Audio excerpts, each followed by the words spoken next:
Hello and welcome to ED Explain. Today we will cover here some geographic terms जो कि हमारे लिए बहुत ज़्यादा क्रूशियल हैं, उनके बारे में हम बात करते हैं. First we cover here relief. What the mean of relief? Simple take example. Difference in elevator. समझो ये C है, ओके, और यहाँ पे क्या है, सी फ्लोर है. यहाँ पे कुछ एरिया ऊपर मिलेंगे एंड कुछ एरिया जो है वो फ्लैट मिलेंगे, कुछ थोड़ा ऊपर मिलेंगे. तो जो ये कुछ ऊपर है, कुछ नीचे है, कुछ फ्लैट है, ये एरिया जो होगा लैंड का वो कहलाएगा रिलीफ. यहाँ पे एग्जांपल के माध्यम से समझना डायग्राम के. रिलीफ जो होते हैं बेसिकली टू टाइप्स में कैटेगरीज हैं. पहला कौन सा है, लो रिलीफ, मतलब कि जो एरिया फ्लैट होता है, जो लैंड का एरिया है जहाँ पे मोस्टली एग्रीकल्चर किया जा सकता है, ओके, वो कहलाता है लो रिलीफ. एंड सेकेंड बात करते हैं हम हाई रिलीफ की. हाई रिलीफ में मेनली माउंटेन्स आते हैं. ये एक डिस्टिंग्विश फीचर होता है लैंड का. रिलीफ की यहाँ पर हम डिफिनीशन देख लेते हैं. Refer to the elevation. Relief word जो होता है वो समझो एलिवेशन को बताता है. एलिवेशन मीन्स जो हाइट है ना, उसको एलिवेशन और हाइट समझो सिनोनिम्स है. And shape of the land, मतलब लैंड का जो शेप है, मतलब कोई माउंटेनियस एरिया है, कोई फ्लैट एरिया है, इसके बारे में जो भी बताता है वो रिलीफ कहलाता है. यहाँ पे डायग्राम देख लेना, समझ में आ जाएगा. नेक्स्ट हम अर्थ के बारे में डिस्क्राइब करते हैं या अर्थ के पार्ट्स के बारे में देखते हैं. अर्थ के पार्ट को मेनली हम 3 पार्ट्स में कैटेगराइज कर सकते हैं. कौन कौन से? पहला है क्रस्ट, सेकेंड है मेंटल एंड थर्ड है कोर. ओके, यहाँ पर आप देखना क्रस्ट, मेंटल और कोर अवेलेबल कहाँ पे रहते हैं. अर्थ ये है, अर्थ का सबसे जो आउटर लेयर है वो कहलाएगी क्रस्ट. देन जो मिडिल लेयर है, मतलब कि क्रस्ट के नीचे की जो लेयर है वो कहलाती है मेंटल, और जो सेंटर में लोकेटेड है वो कहलाता है कोर. यहाँ पे देख सकते हो आप, there is a thin rocky, मतलब कि जो सबसे ऊपर की लेयर है क्रस्ट है, उसके बारे में बताया जा रहा कि क्या होती है, थिन रॉकी. और थिन मीन्स पतला है, रॉकी मीन्स चट्टान होती है. A solid called the mental, और यहाँ पे जो मेंटल है वो क्या होगा, सॉलिड होगा. And a solid mental called the mental and centre called the core, मतलब जो सेंटर है उसको हम कोर बोलेंगे. The outer part of the core, समझो कोर को हमने 2 पार्ट्स में कैटेगराइज कर दिया, inner part and outer part. Okay, जो आउटर पार्ट है कोर का वो लिक्विड होता है. जो आउटर पार्ट है कोर का, यहाँ पे देखना ध्यान से, जो कोर का आउटर पार्ट है वो क्या होगा, लिक्विड होगा. बट जो कोर का इनर पार्ट है वो क्या होगा, सॉलिड मेटल से भरा हुआ होगा. यहाँ पर आप देख पा रहे हो, इसको है ना रीड कर लेना ध्यान से, डायग्राम को देखना. नेक्स्ट हम बात करते हैं लेयर्स ऑफ द अर्थ की. अर्थ में कौन कौन से लेयर इन्वॉल्व होती है इसके बारे में देख लेते हैं. सबसे पहली लेयर है एटमॉस्फेयर. एटमॉस्फेयर क्या होती है, atmosphere is the outer layer of the earth. समझो अर्थ का स्ट्रक्चर है, अर्थ के सबसे ऊपर आपको मिल जाएगी एटमॉस्फेयर. एटमॉस्फेयर में भी 5 लेयर्स इन्वॉल्व होती हैं जो कि हम लेटर डिस्क्राइब करेंगे. देन है continental crust. Continental crust means क्या होता है, 7 कॉन्टिनेंट होते हैं. ओके, तो जो 7 कॉन्टिनेंट होते हैं उनमें जो क्रस्ट रहती है, सबसे अपर जो लेयर रहती है उसी को हम बोलते हैं continental crust. Then oceanic crust present रहेगी इन द ओशियन. देन हम बात करते हैं लिथोस्फीयर. लिथोस्फीयर क्या होता है, आपने प्लेट के बारे में पढ़ा होगा, प्लेट टेक्टोनिक थ्योरी पढ़ी होगी. तो plate tectonic theory and lithosphere both are same. Lithosphere में मेनली हम इंडिकेट करते हैं लैंड एरिया को. ओके, नेक्स्ट हम बात करते हैं, समझो जो एरिया अर्थ के सबसे अपर पार्ट मतलब क्रस्ट में लोकेटेड है वो कहलाता है लिथोस्फीयर.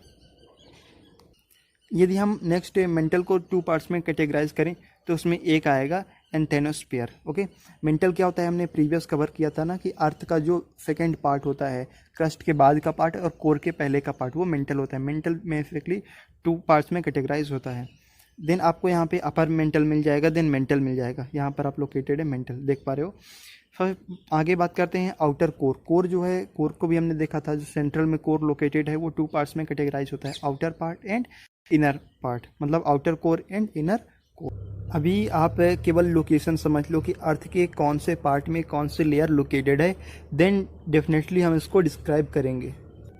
सभी जो टॉपिक हैं जैसे कि कॉन्टिनेंटल क्रस्ट है, ओशियनिक क्रस्ट है, इन सभी को अलग से मैं डिस्क्राइब जरूर करूँगा. नेक्स्ट हम फॉसिल्स की बात करते हैं. फॉसिल्स क्या होते हैं, सिंपली समझो कि आज से लगभग हज़ारों साल पहले और thousands of year ago, millions of year ago, है ना, 7 बिलियन या 10 बिलियन ईयर एगो क्या हुआ कि जो डायनासोर थे या कोई भी एनिमल्स थे या प्लांट्स थे, कोई भी एनिमल्स या प्लांट्स जो थे वो अर्थ के क्रस्ट के नीचे आ गए. अर्थ की जो अपर मोस्ट लेयर है क्रस्ट है, तो क्रस्ट के नीचे आ गए. ठीक, तो क्या हुआ, उनकी डेथ हो गई। डेथ होने के बाद वो बहुत लंबे टाइम पे अर्थ के नीचे ही पड़े रहे।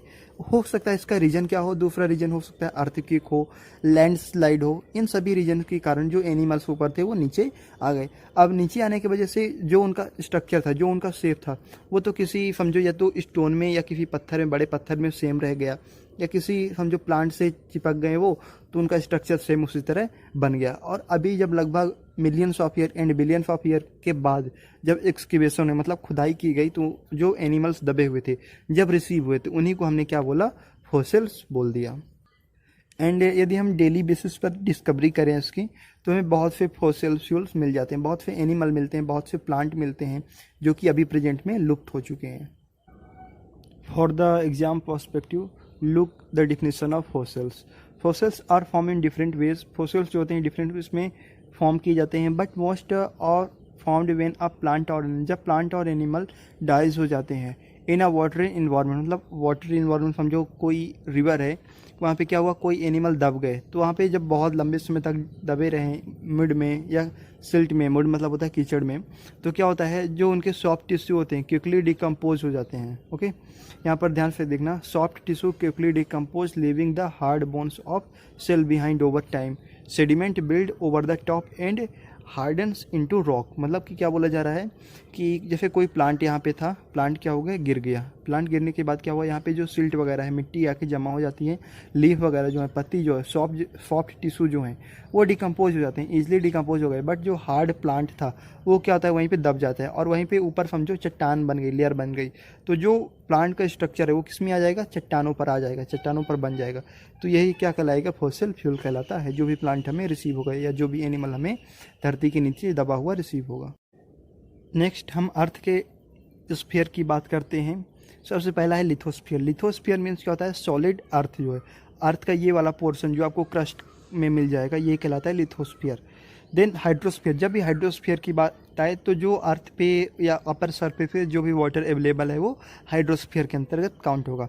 एटमॉस्फेयर क्या है, जहाँ पे गैसेस अवेलेबल रहती हैं, या अर्थ है, अर्थ का जो लैंड का एरिया है उसके ऊपर जो भी है वो कहलाएगा एटमॉस्फेयर। एंड बायोस्फीयर में, जहाँ पे बायोस्फीयर क्या है, ऑल लाइफ ऑन अर्थ, मतलब लाइफ में जहाँ भी अर्थ है, जहाँ पे भी रहने लायक प्लेस है, वो क्या कहलाएगा, बायोस्फीयर कहलाता है। नेक्स्ट हम टेक्टोनिक प्लेट के बारे में देख लेते हैं।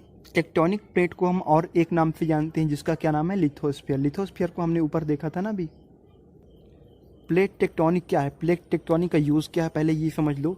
जो प्लेट टेक्टोनिक्स है ये हमें एक्सप्लेन करती है, हमें बताती है फीचर्स ऑफ द अर्थ, ठीक है, and feature and movement of earth, मतलब अर्थ में जो मूवमेंट हो रही है, जो वेरियस कॉन्टिनेंट हैं वो कैसे मूव कर रहे हैं, from one place to another place कैसे जा रहे हैं, इसके बारे में हमें प्लेट टेक्टोनिक थ्योरी बताती है।